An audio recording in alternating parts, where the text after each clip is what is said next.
사랑하는 형제자매 여러분, 안녕하십니까? 오늘은 야고보서 33번째 말씀을 드리고자 합니다. 선지자들과 욥을 통해서 인내를 배우자 하는 말씀입니다. 야고보서 5장 10절 11절 말씀을 읽어 드리겠습니다. 형제들아, 주의 이름으로 말한 선지자들을 고난과 오래 참음의 본으로 삼으라. 보라, 인내하는 자를 우리가 복되다 하나니 너희가 욥의 인내를 들었고 주께서 주신 결말을 보았거니와 주는 가장 자비하시고 긍휼히 여기시는 이시니라.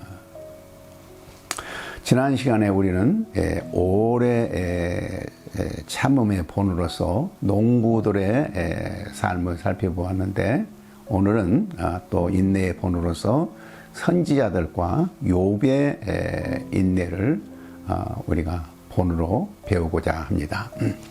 첫째, 선지자들의 모범을 배우라.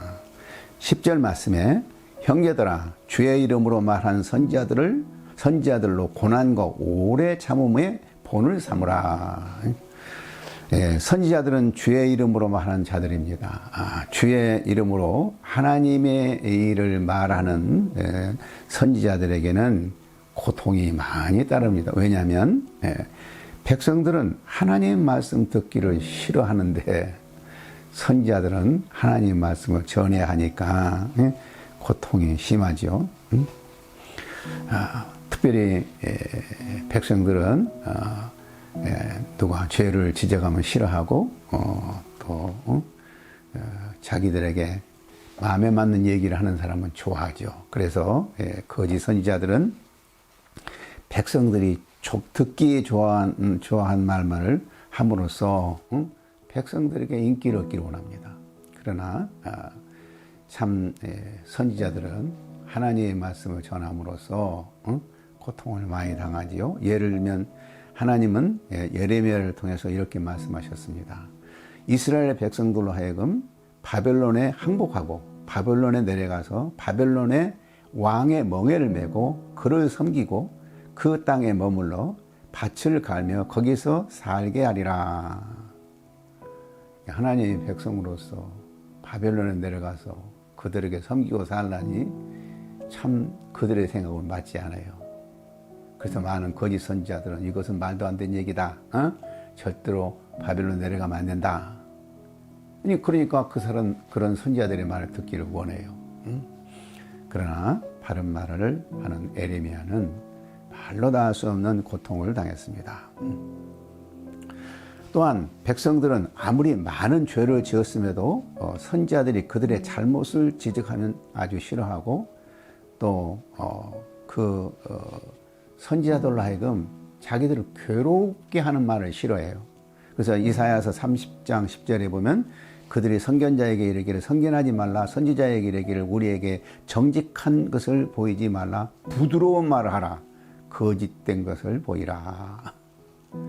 어느 시대나 하나님의 말씀보다도 자기의 귀에 즐거운 말만을 듣기를 원한다고 그래요. 그래서 사도 바울도 디모데후서 4장 3절 4절에서 이렇게 말했죠. 때가 이르려니 사람이 바른 교훈을 받지 아니하며 귀가 가려워서 자기의 사욕을 따를 스승을 많이 두고 또 그 귀를 진리에서 돌이켜 허탄한 이야기를 따르리라. 그래서 참 많은 선지자들은 하나님께 순종하고 올바른 하나님 말씀을 전함으로써 많은 고통을 당했습니다. 미가 선지자는 감옥에 갇혔고 에레미야는 지하의 감옥에 갇혔으며 이사야는 톱으로 켬을 당했고 스가랴는 죽음을 당했고 다니엘은 사자굴에 던지기도 했습니다. 우리도 주님의 제자로 살기 위해서는 하나님께 순종하고 하나님의 말씀을 전하기 위해서 고난을 받고 어떤 고난 가운데도 길이 참아야 합니다. 그리할 때 우리도 선지자의 상을 받을 것이기 때문입니다. 예수님은 제자들에게 이렇게 말씀하셨습니다. 마태복음 5장 10절 12절에 보면 의를 위하여 핍박을 받는 자는 복이 있나니 천국이 그들의 것임이라. 나로 말미암아 너희를 욕하고 박해하고 거짓으로 너희를 거슬러 모든 악한 말을 할 때에는 너희에게 복이 있나니 기뻐하고 즐거워라. 하늘에서 너희의 상이 큼이라. 너희 전에 있던 선지자들도 이와 같이 박해하였느니라. 그리스도인들은 자기 자신은 세상에서 인정받지 못한 존재가 될지라도 주님의 이름을 드러낸다면 가장 명예로운 것입니다. 많은 사람들은 그들이 얼마나 큰 업적을 남겼느냐에 따라서 그 평가를 받지만, 그러나 세상적으로 눈에 띈 업적을 남기지 못했을지라도 그가 좀 하나님의 원하신 일을 하기 위하여 신앙을 지키고 충성한다면 하나님은 그런 사람을 인정해 주십니다. 이런 삶이 바로 선지자들이 보여준 본입니다. 그래서 야고보는 선지자들로 고난과 오래 참음의 본을 삼으라고 말합니다. 우리에게 모범이 있다는 것은 참 좋은 것입니다. 100마디 이론보다도 그 진리를 실천해주는 모범적인 삶이 우리가 배우기에 훨씬 좋습니다. 그래서 성경은 우리가 본받아 따를 수 있는 많은 신앙 선배들의 모범을 보여주고 있습니다. 예수님도 우리와 똑같은 육신의 몸을 입으심으로 얼마나 많은 모범을 보여주셨습니까? 예수님 우리의 구속주만 되실 뿐만 아니라 우리의 삶의 모범이 되어주십니다. 그래서 우리는 예수님의 삶의 모범을 배우기 위해서도 매우 힘써야 됩니다. 교회는 선지자들의 모범을 따른 자들이 많이 있어야 됩니다. 목사는 설교도 잘해야 되지만 성도들의 모범이 되어야 됩니다. 장로, 권사, 안주집사들이 모범을 볼 때 많은 성도들이 그들의 본을 따를 것입니다. 성도들은 믿지 않은 사회에서 정직한 삶의 모범을 보여야 합니다. 그래야 세상은 교회를 우러러보고 저렇게 사는 것이 복받는 길이다 하고 교회로 사람들이 올 것입니다. 여러분의 자녀들에게도 여러분 많은 교훈을 가르치죠. 참 좋은 일입니다. 그러나 그보다도 가장 중요한 것은 그들에게 좋은 모범이 되어줘야 됩니다. 기도하는 모범, 말씀을 사랑하는 모범, 아무리 힘들고 어려울지라도 부활의 능력으로 승리하는 삶의 모범을 보여줘야 됩니다. 우리가 아무리 좋은 교훈을 가르쳐줘도 그대로 살 수는 없지만 여러분의 진실한 삶의 모범은 여러분의 자녀들에게 큰 영향을 줄 수 있을 것입니다.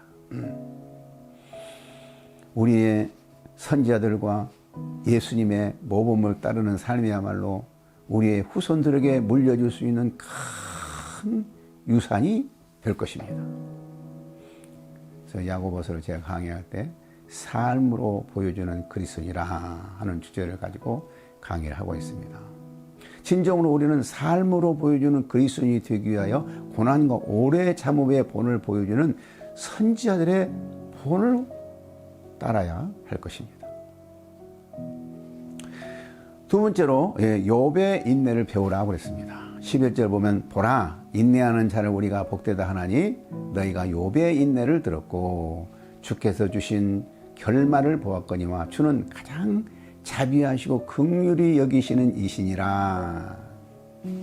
성경에서 언급된 고난의 인물 가운데 욥처럼 욥과 비교할 수 있는 사람이 없습니다. 그는 성공적인 농부였고 하나님을 매우 사랑했던 아주 경건한 인물이었습니다. 그럼에도 그는 지옥불과 같은 재난을 당하였습니다. 한꺼번에 재산을 다 잃었고 자식들을 다 잃었고 몸은 참 만신창이가 되어서 견딜 수 없는 고통을 당하고 있었습니다. 그러나 그보다도 견딜 수 없이 어려웠던 것은 자기 아내로부터 또 가장 가까운 신앙의 친구들로부터 참 쏟아지는 비난을 참기가 더 힘들었을 것입니다.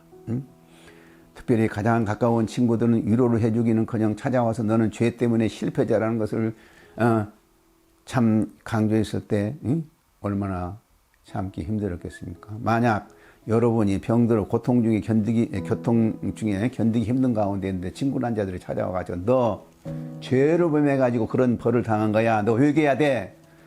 이런 말을 듣는다면 여러분들은 어떤 심정이겠습니까?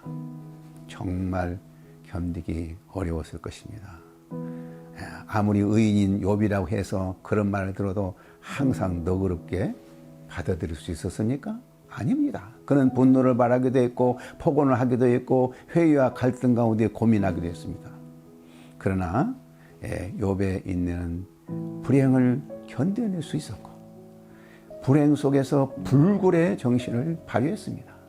물론 그는 때로는 의문을 제기했고 강한 반발심도 드러냈지만 믿음의 불꽃이 그 마음에서 꺼진 적이 없었습니다. 욥이 이렇게 인내할 수 있었던 것은 하나님을 붙들고 하나님의 도움을 받았기 때문입니다. 우리가 극한 고난 가운데 인내할 수 있는 것은 단순히 우리의 의지만으로는 불가능합니다. 본문에서 주는 가장 자비하시고 긍휼히 여기시는 분이라고 그랬어요. 그렇기 때문에 우리가 인내할 수 있도록 도와주시는 분입니다. 우리는 긍휼히 하나님께 대한 깊은 신뢰와 하나님의 도움을 기꺼이 받아들이려는 간절한 마음이 있을 때 우리는 어떤 고난도 인내할 수가 있습니다. 빌립보서 2장 13절에서 너희 안에 행하신 일은 하나님이시니 자기의 기쁘신 뜻을 위하여 너희에게 소원을 두고 행하게 하시나니. 에레미야 애가 3장 22절에 여호와의 인자와 긍휼이 무궁하심으로 우리가 진멸되지 아니함이니이다 이렇게 말했습니다. 어거스틴은 이렇게 말했습니다. 유혹을 받거나 시련을 받을 때 아무도 자신의 능력을 의지해서는 안 된다. 이는 우리가 담대히 악에서 맞서 싸우며 인내할 수 있는 것은 고난 가운데 인내하신 그리스도로부터 은혜를 덧입을 때만이 가능한 것이다. 또한 욥이 인내할 수 있었던 것은 그와 같은 인내가 결국 무의미한 것이 아니고 그와 같은 인내가 가져올 소망이 너무 크다는 것을 알았기 때문입니다. 그래서 그는 고통의 정점에서 이렇게 하나님께 고백합니다. 나의 가는 길을 오직 그가 아시나니 그가 나를 단련하신 후에는 내가 정금같이 나오리라. 야고보도 보라 인내하는 자를 우리가 복되다 하나니. 인내하는 자가 복되다는 것은 사실은 하나님의 인정을 받는다는 그런 뜻이에요. 우리가 믿음으로 인내할 때 하나님께서 우리의 신앙을 인정해 주시고 우리에게 상을 베풀어 주십니다. 우리가 재림을 내다보며 사는 삶이란 이와 같이 오래 참음이 없이는 불가능합니다. 신앙생활을 하다가 인내가 부족하면 아무런 열매를 거두지 못할 것입니다. 얼마나 인내하느냐에 따라서 우리는 재림 시에 하나님의 상급을 받게 됩니다. 오래 참음 없이 신앙생활을 하는 사람은 예수님의 재림하실 때 아무런 상급을 받지 못할 것입니다. 정말 상급을 받는 신앙생활을 하기 위해서는 참으로 오래 참아야 합니다. 농부처럼 오래 참아야 됩니다. 열매를 거두기까지 이른 비 늦은 비를 기다리며 포기하지 않고 열심히 일하는 농부처럼 오래 참아야 됩니다. 선지자처럼 많은 반대와 핍박이 있어도 진리를 외치며 오래 참아야 합니다. 욥처럼 환경으로 인하여 사람으로 인하여 참기 힘든 어려운 가운데도 하나님을 바라보며 오래 참아야 합니다. 그래야 할 때 재림 시에 우리에게는 큰 상급이 예비되어 있습니다. 우리의 인생의 최고의 성공은 예수님의 재림 시에 어떤 상을 받을 것인가에 달려 있습니다. 그날을 바라보며 우리 모두 오래 참으며 주님이 내게 주신 사명을 힘써 감당하십시다. 감사합니다.